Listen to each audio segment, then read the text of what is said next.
Welcome back, everyone. It's here. And today I've got some r/best of for you all. As per usual, I'll be reading you the posts, giving you my opinions, and I hope you do the same down in the comments below. And without further ado, let's jump right into it. This post was gathered by Direct Caterpillar 77, and their tagline is "Satan is not a pogo stick."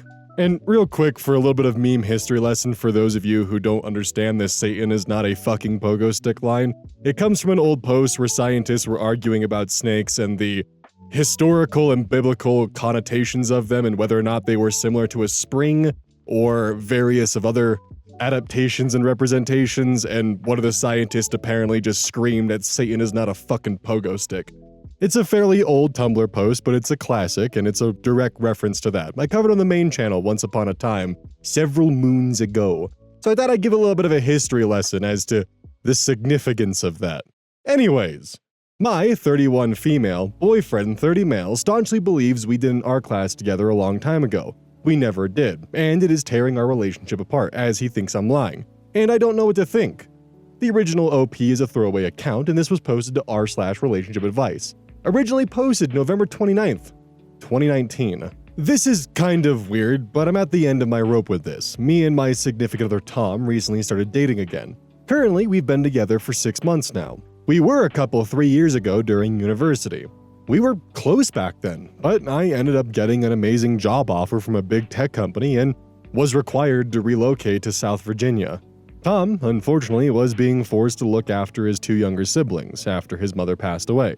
We ended up separating when we realized it wasn't going to work. Last year, I moved back home after I went through a painful failed engagement and a combination of burnout and my dad not being in good health. We ended up getting back in touch, and one thing led to another. At the start of this month, I moved in with Tom after his final younger brother moved out to go to university. Stuff was great, and I was happy, and he seemed happy. Then, something weird happened, and I don't know what to make of it. 2 weeks ago, we were talking about redecorating and renovating, fixing 2 decades of wear and tear. Tom offhandedly mentions that he still had paintings we did together in art class. This really confused me. I have no memory of doing this art class, but he remembers it like it was yesterday. This led to kind of a weird argument where I denied this ever happening, but he would not drop it. Eventually, I just kind of pretended to vaguely remember just to get out of this. He didn't believe me, and he spent 4 hours digging through Facebook, his computer, and even dug out his old cell phone. He found nothing. He seemed hurt and confused, and I begged him to let's just forget about it. However, this started eating at me all of last week. My ex-fiance would do this. He would lie and give different accounts of events or claim things happened that I didn't remember. However, they were always minor and meant to hurt, and almost always bullshit. This was just weird. I ended up spending hours combing through my records and found nothing. He said we went and bought our supplies at a specific place. I have no bank records of that. I have no records of this ever happening, and I even asked a few people I used to be friends with who never remembered this. It bothered me a lot. On Wednesday, we went to Tom's storage unit to fetch some stuff, and it immediately turned into him hunting for the art. He swears he put it there. He even remembers him putting it there so vividly, but there was nothing. There was some art, but from his family, but nothing matched what I apparently painted. Apparently, I painted some sort of cute pink donut from some gum commercial, or what he painted. He even went on to vividly tell me how we would go and grab food before heading over to the college after a certain class we had together, but I don't remember this at all. I was annoyed, really annoyed. We had a big fight driving home where Tom complained that I just don't remember, and I was at the point of telling him that I think he's wrong.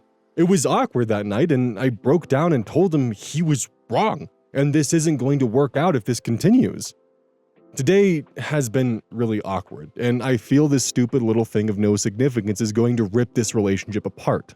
Tom seems dead set in his way, and I was honestly considering that this is a sign of mental illness, but this is the first time I've ever seen him act like this, and it bothers me so much. What am I supposed to do? I feel even if I just finally say, "Oh yeah, I remember now," it's just going to lead to a huge argument. Too long didn't read. My boyfriend thinks we took an art class and is making a mountain out of a molehill about this, and I don't even know how to handle this. I do have my own theory on this one before we get to the relevant comments, but I want to see if anyone else addresses my theory as well. Relevant comments. Inconclusive hush. I don't think he's lying. I think he's having a false memory and maybe confusing you with someone else, or even he had such a great time in that art class, his mind stuck you into the memory because he associates you with great experiences through his life. I think he's having a hard time letting it go because it's making him feel crazy and he's questioning his own sanity. At some point, we all remember things incorrectly, and it can be very disconcerting if there is something that goes against what we know to be true. It's pretty close to my theory, but I have to admit mine's a bit more malicious.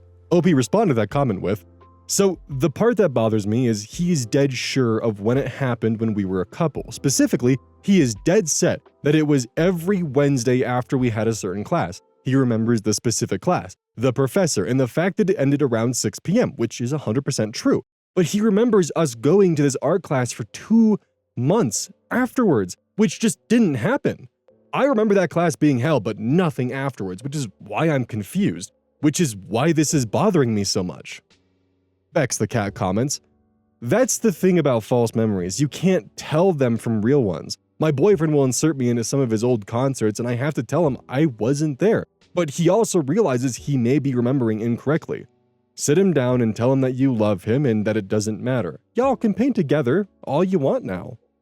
So real quick, my personal pet theory, which I'm definitely just being a bit too malicious and a bit too tinfoil hat conspiratorial. I think he had a fling with the girl during the relationship, and he's remembering the fling as being his actual girlfriend rather than the girl he was having a fling with. And over time, he forgot out of either guilt or distanced himself from that memories and just inserted his actual girlfriend into those memories. And that's why there's even a memory of her painting a specific painting. His fling had painted that painting, not his girlfriend. That's my pet theory. And that's definitely a tinfoil hat malicious one, but that's just where my brain went. I also don't know if that's even close to being true. That's just, as I said, a tinfoil hat theory. It's supposed to be a crazy out-of-the-box theory. Anyways, update December 3rd, 2019. Wanted to thank everyone for the advice and help. I did what people suggested and sat him down and explained why it was bothering me so much and how my ex used to gaslight me. He apologized and told me he must have been remembering things wrong. But it didn't matter at all, because we found the answer to the mystery last night when we visited his sister, and this topic came up. It turns out that his— oh, god damn it. Okay, well, this makes my theory awkward as fuck. Turns out that his sister was the one who did the art class with him, and it wasn't actually at the local college, but at a local craft store. She didn't have the paintings, but was able to dig up a bunch of photos of her and Tom's stuff, including the painting that Tom remembered. Okay, perhaps I should have just kept my mouth shut until after the update. That's an unfortunate update for me. I'm happy things are working out, but goddamn, that is unfortunate on my end. Unless it's the coffin of Andy and Lele all over again. Anywho, this was a weird last 2 weeks, but I'm glad this is over with. Too long didn't read, we were both wrong. Relevant comments, Matt's 2. Did an art class with someone I loved, so it must have been you. I hope you choke, comments. This happens so much. There's a special name for it, but I can't think of it. Your brain won't remember all the details, so it basically just kind of fills in the blanks with what it thinks should have been, even if it isn't correct. Edit, I think people are correct with it being called confabulation. I remember learning about it sometime in a psychology class. I remember learning that when it happens, people aren't trying to lie and don't have any negative intentions. It's just our brain at work trying to connect the dots however it can. Some people also have chimed in with the Mandela effect, and while the two are very similar, they are not the same. Mandela effect generally affects a lot of people and is usually the case of an event that never happened, but people believe it happened. Again, people aren't necessarily lying when it happens. Confabulation is mostly about when an event really happens, but your brain can't recall everything. So the brain just decides it's going to fill in the blanks with what it thinks is the best fit, even if it's not what really happened. It really is quite bizarre, and I encourage everyone to read about both the Mandela effect and confabulation. Deleted user comments. I do that with my sister and my husband, since they're both my 2 best friends. Last week I said to my husband, like the time we were hiking and I had to go pee behind a bush. No, wait, I told my sister about that, not you. Damn it. Well, it's actually cool we finally have a word for that incident, but well, My tinfoil hat theory, I mean, I guess that's why they're tinfoil hat theories, because they're might have some truth to them, but goddamn, definitely an overextension in some areas. I am happy I'm wrong, though. Mostly wrong, at least. But let's reverse this back to the audience to avoid my cripplingly embarrassing theory that I had about this, and ask you guys, have you guys ever had like a memory that just went totally sideways and just was not what you remember it being because of the faulty, squishy pink flesh sacks that exist in our brain? I'd be curious, because I definitely have a couple of those. Granted, I'm being put on the spot here by myself and can't think of any, but I'd be very curious just to kind of hear some stories from y'all. Direct Caterpillar 77, and again, Satan is not a pogo stick as their tagline. The original OP is throw away, waffle away. This was originally posted to r/relationships. Slight content warning, by the way, for excessive behavior, possible stalking, and bad therapy. My friend, in quotation marks, made an absolute fool of himself, but I don't know what to do now. I've had a very tough year with nearly every type of relationship in my life. Romantic, sexual, familial, friendship, and professional. You name it, it's blown up in my face. I've been to therapy, it wasn't great, but I'm trying my best to learn from it and not give in to avoidance and self-isolation. So that's the background. I, female 24, volunteer in an animal shelter several times a week, and there's a regular group that goes at the same time, all of which are older than me. The closest one to my age is male 28. It seemed natural for us to see if we were a good match romantically, but ultimately, I'm not feeling anything towards him, and with everything else this year, I'm fine with focusing on myself and being single. We agreed to be friends back in July, and I thought that settled it. In mixed company outside of volunteering, obviously, we've had a few drinks and some deep talks, as in absolutely trauma dumping, and usually I'm opposed to this, but thought being frank would help us be genuine friends and forget about the small amount of times we considered dating. Well, it turns out for the past couple months of having occasional conversations like this, it's only served to make his feelings stronger. More than once has he said, we need to talk, and in those talks he said things like how he appreciates our close friendship, etc., relating to trauma dumping and trust and whatever. Well, last week during one of our little parties, I was joking about having a crush on someone at work. I wouldn't say it's a real crush, we've never spoken, and I'm currently not trying to initiate anything. And male 28 burst out that he's attracted to me and I should stop talking about things like that. I went beet red and changed the subject. It really pisses me off that he thinks I should censor myself because of feelings he has, that I've done nothing to encourage. The next day, of course, I get a text that says, we need to talk. I purposely skip the shelter, but he insists that he comes over to talk at my parents' house because it's important. Parents were not home. So fine, he comes over, we chat a bit, then I ask, how bad is it? He launches into some of his romantic history and how it's so rare to have feelings this strong, and I light up his day, blah blah blah. Excuse me for being callous, but I've heard this all before. He wants sex. That's what every single relationship and friendship I've had with men boils down to. Male 28 starts crying because I won't just force myself to be with him. I offer him a tissue and he sniffs and asks for a band-aid instead because he fell down earlier and scraped his knee. Oh my god. It probably sounds like I'm shaming him for being unmanly, but honestly, I don't give a fuck about gender. If anyone came to my house crying because they've known me for 3 months and started begging me to get over myself and fuck them, and then asks for a band-aid for the smallest scratch I've ever seen, I think they were pathetic. My reaction to this situation is universal, I assure you. I was nicer in person than I'm being here, but I don't believe for a minute that I can continue our friendship as it was. Knowing he's this desperate to get me in bed and literally willing to grovel for it, I can't find an ounce of respect for him anymore. And having been around desperate men before, I don't trust him or feel safe. He's latched onto one of my favorite hobbies, crochet, weird, right? And is trying to make plans incorporating that. But crochet is my favorite way to clear my mind alone. It's pretty obvious that despite everything I said to him, he's betting on patience and integrating himself to me by asking me to teach him and make things better. He's playing the long game to get his dick wet. I don't want to have to stop volunteering here to get away from him.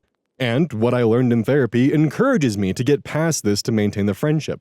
Am I insane for being this skeptical of his true intentions? Is there anything else I can do to reduce his attraction, or is my pre-therapy instinct right to just get the fuck out ASAP? Too long didn't read. A friend I met volunteering a couple months ago came to my house to cry and beg for me to return his feelings lust. It was so embarrassing. Is it worth being friends anymore? Relevant comments. Outrageous oranges. Interesting. I thought therapy was usually helpful with setting boundaries. I feel like you should consider finding a new therapist if this one is encouraging you to maintain relationships with people who don't respect you or your boundaries. You did have a hand in his trauma bonding with you, another sign that your therapist is failing you. Find a new animal shelter to volunteer at. If there isn't another one in your area, you should just consider finding somewhere new to volunteer if you like contributing to your community in that way. But maintaining any kind of relationship with him at this point is just plain stupid. OP responds, "Yeah, I learned pretty quickly after therapy that my exposures for social anxiety made everything worse. I'm avoidant as hell and have literally run away from situations I dislike. And this really expensive, famous program, I'm not kidding, people come from around the world, encouraged me to say yes to everything. And it made my mental health a lot worse."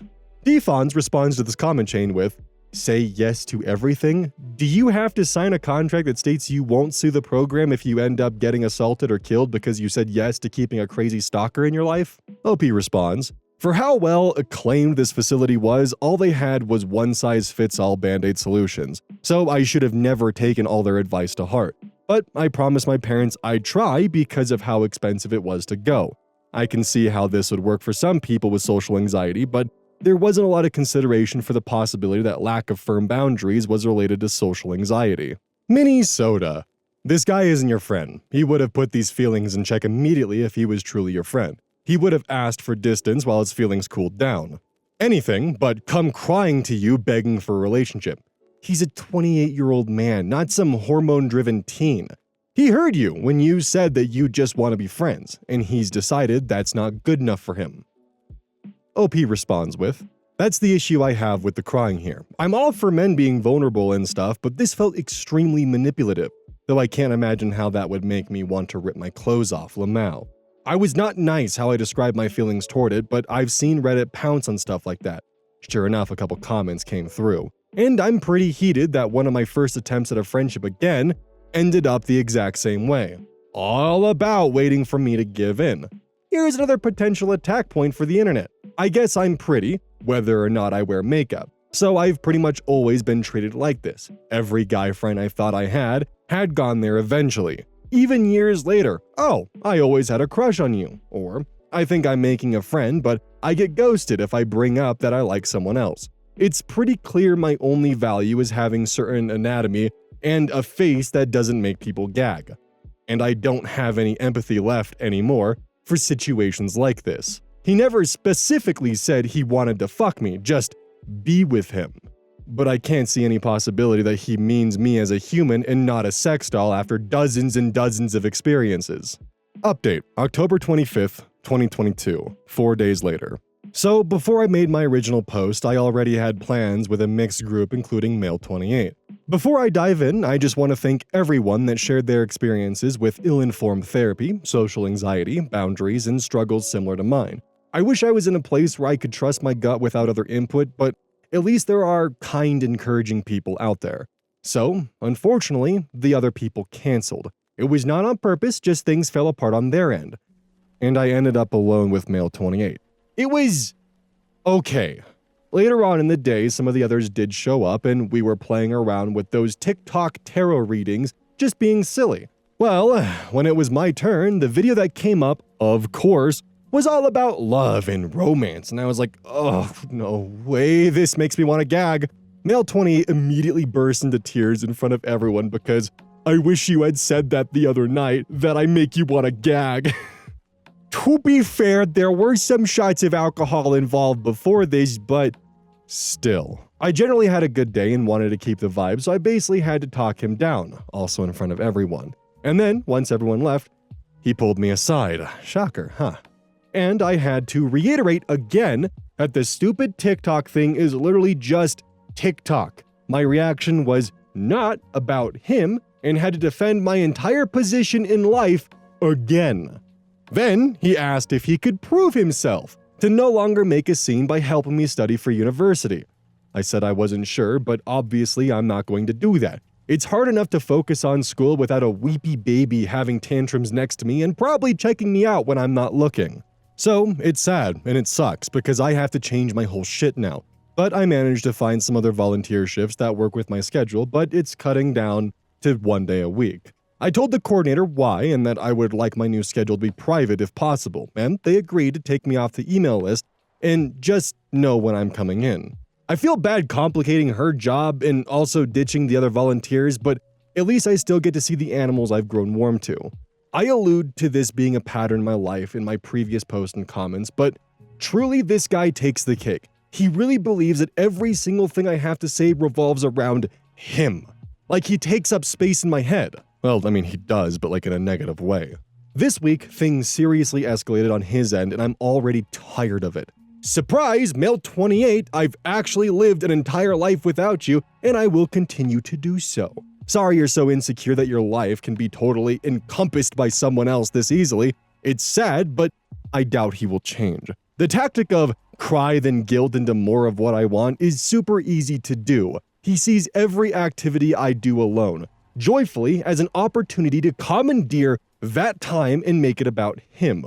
I was nervous at first he'd end up seeing this. I think he uses Reddit as well, but to be honest, I don't care anymore. If he does see this, maybe seeing my side because clearly he cannot listen might shock him into acting like a normal adult person. Too long didn't read. Friend threw another tantrum. I changed my volunteer schedule and I'm done with his entitled whiny ass. Mic drop. I'll leave the woman in the audience to comment and kind of give some of their experiences and some of their insights, but as someone who is part of the LGBTQ community, what I will say is, guys, it's so goddamn obvious when you're trying to get sex out of someone. I just want to be really clear about that. Like it is so unbelievably obvious. It's just like I can't even describe it. But when you have someone talking to you and it's clear that that's what they want, it is unbelievably obvious. I also want to say is, the girl/guy of your dreams that you're looking for is not someone who you just want to be mindlessly sexually attracted to. Trust me, it's a lot better finding someone who you have common interests with and you can actually just vibe with and actually be friends with and hang out with. The best kind of relationship/partner that you can have is someone that you can actually be best friends with outside of the relationship, because that helps that shit stay healthy. It means that you two have more in common, can have ways to hang out with each other, and it also can't be forced interest. It can't be something that you pick up to try to get close to them.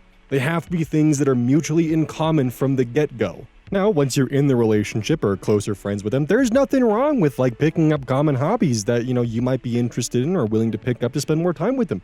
There's nothing wrong with that. But if the person makes it clear that they want that time for them to be kind of like alone and decompress, don't intrude on that. That's never a good idea. And again, this is not like a blanket amount of advice. This is just what I found to work for me and for other people, and it might also help you find someone that you're actually happy with for long term, because that's honestly the goal, ain't it? To find someone that you're able to be happy with on a long-term matter and not have to worry about it just being like an emotional set of like a crush, and then eventually you phase out of the relationship and then you move on to the next person, you phase out of the relationship. You find someone that you can be friends with, it really kind of helps with that.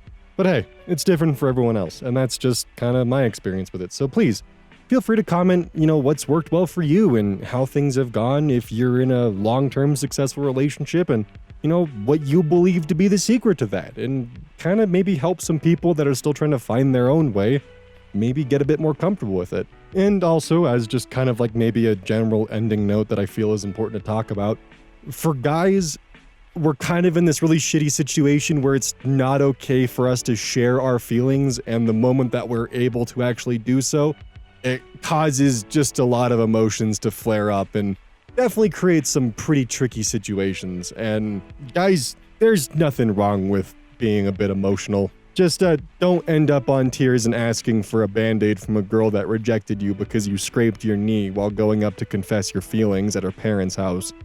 You can wear your heart on your sleeve, just maybe don't do that. That's a bit cringe. But also, maybe this could be a good opportunity for guys to voice some of the issues they've had with the dating pool and, rather than trying to go for the red pill approach where all women need to be property. Instead, we go for hey, let's talk about this and kind of get a good feel of, what could actually be a healthy way to approach the dating stuff and all that kind of jazz. I don't know. Kind of speaking on awkward autism stuff right now, so I could be fundamentally just fucking not in the right direction. But, yeah, I don't know. I do think a conversation could be healthy, either calling me out on if what I'm saying just doesn't work, or perhaps even just voicing some issues that you've had, and maybe someone can help guide you in the right direction. I don't know. I do like the idea of helping to foster kind of like a community that's willing to help each other, even if we don't see eye to eye on everything all the time. And I can only really hope we can have that. Hey, welcome to the outro. Don't forget this whole thing is basically brought to you by GamerSupps. If you like caffeine, then I can't recommend GamerSupps enough. Use code Oz at checkout to support the channel. And I do actually use this product. It's replaced all other sources of caffeine for me because I feel good. It doesn't have any of that extra stuff that a pre-workout blend might have. It's with a couple of the extra things to make it so you don't crash as hard. It's good. I like it. Personally, if you really want a good flavor, try the Soda Pressing Pear or even the Dragon Fruit Punch. Those two are my personal favorites right now.